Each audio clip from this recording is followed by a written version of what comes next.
días. En primer lugar, muchas gracias a todos y a todas por estar hoy aquí. Muchas gracias Isabel, muchas gracias Juan por el esfuerzo que has hecho, por estar aquí y por tu trabajo, porque la verdad es que creo que es un trabajo muy necesario el de la divulgación, aparte del académico, como profesor. Creo que esa faceta que tienes, como también otros profesionales, de divulgar es sumamente importante en los tiempos que corren, ahora que tenemos más facilidad de llegar a la población en su conjunto con las nuevas tecnologías, particularmente con las redes sociales, que responde un poco a eso que comentabas, del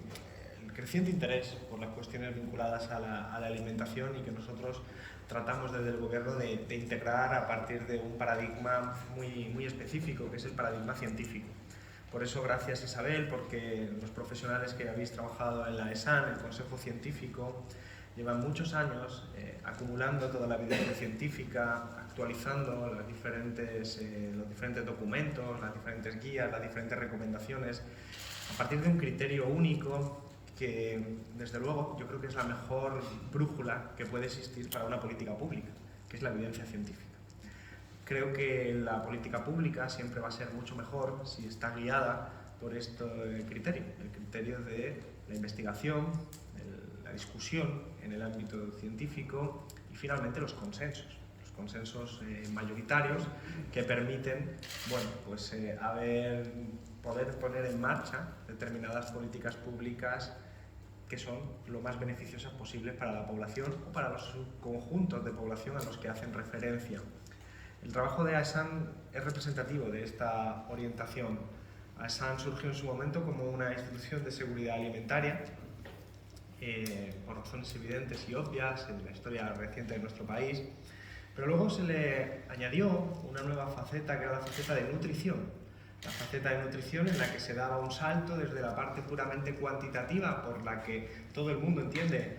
en la calle que la alimentación es importante, pero normalmente puede quedarse solamente en que la alimentación es importante en un aspecto, una dimensión puramente cuantitativa. La dimensión importante porque comer es importante y no comer es malo. Pero a partir de ahí entra en marcha la otra dimensión, la dimensión cualitativa, la dimensión de la calidad, la dimensión de la nutrición, la dimensión de las composiciones de los platos, de las dietas, que era sumamente importante. Y junto a ello, nosotros desde esta legislatura hemos incorporado otra nueva dimensión, la dimensión del impacto ecológico de esa misma alimentación. Y no lo hacemos tampoco de manera arbitraria o discrecional, sino porque todos los enfoques científicos apuntan cada vez más a la necesidad de integrar todas estas dimensiones en un solo paradigma. En este caso, el paradigma de One Health, una sola salud, que nos permite ver cómo nuestros hábitos alimentarios están integrados en nuestra relación con los ecosistemas, con el resto de los animales y con, en definitiva, el futuro del planeta, y no solo la alimentación o nuestra salud individual. Y se da una circunstancia beneficiosa para todo este proyecto, y es el hecho de que cuando uno observa lo que la evidencia científica apunta que es lo mejor para nuestra salud individual como especie humana, se da cuenta de que en gran medida está solapado con la dieta más adecuada para salvar el planeta. Por lo tanto, hay un solapamiento en el que si uno recorre el camino de tener una dieta más saludable, está recorriendo gran parte del camino de tener una dieta sostenible para el planeta. Y uno de los problemas que vamos a tener que abordar, no es un problema, es un reto que vamos a tener que abordar como sociedades actuales, es que para el año 2050 va a haber, se estima, 10.000 millones de personas en el planeta. Y por lo tanto tenemos que responder a la pregunta ¿cómo vamos a alimentar a 10.000 millones de personas? Garantizando una suficiencia alimentaria a todos y a todas ellas dentro de los límites ecológicos que impone la propia dinámica planetaria, de la cual conocemos ya muchas de esas consecuencias que amenazan esa vida y esas circunstancias, como puede ser el cambio climático, la pérdida de biodiversidad, hoy que es el Día de la Biodiversidad, y otra serie de efectos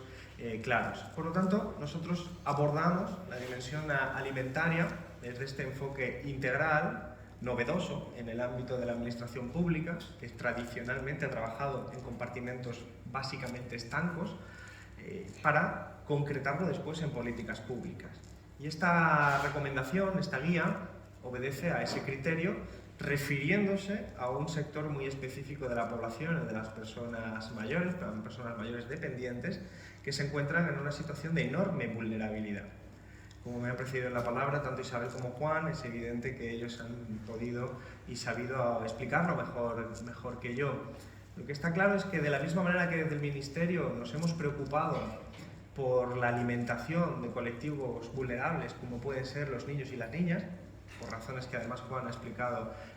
muy bien, se encuentran en un momento vital diferente al de las personas mayores, pero es un momento también de vulnerabilidad, dado que los niños y las niñas no eligen su dieta en función de criterios científicos o ni siquiera mirando la etiqueta, porque bien no saben leer, bien desconocen las implicaciones de todo lo que significa esa terminología, y por lo tanto esa vulnerabilidad se transforma en un problema y en un riesgo de que otros actores puedan aprovecharse, actores que operan en el ámbito mercantil y que promueven una serie de hábitos alimentarios que son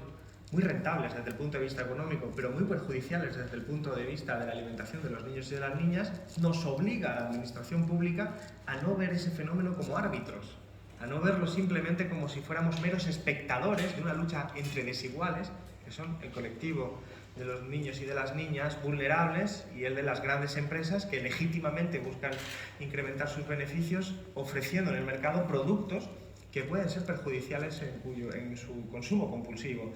En medio tiene que entrar la ciencia para dirigir, incentivar una serie de hábitos de consumo saludables que permitan a esos niños y niñas desarrollar unas prácticas que les hagan en edad adulta vivir en mejores condiciones individuales y colectivas, no solo por la parte planetaria, sino también por la parte del perjuicio que supone en términos de gasto en salud pública el no haber atendido estas cuestiones en una edad más temprana, el no haber atendido en una edad en la que se estaban desarrollando hábitos que se podrían haber interrumpido en ese momento y que después es mucho más caro y mucho más perjudicial para la salud de los niños y de las niñas. Ese colectivo vulnerable tiene un correlato también en el otro colectivo vulnerable al que hace referencia esta guía. Esta guía hace referencia al colectivo de las personas mayores, dependientes, y responde a una demanda. Responde a una demanda que los familiares de estas personas nos hicieron llegar al Ministerio de Consumo preocupados por la dinámica que estaba teniendo lugar en determinadas residencias, por supuesto no todas, pero sí en muchas de ellas, que seguían un criterio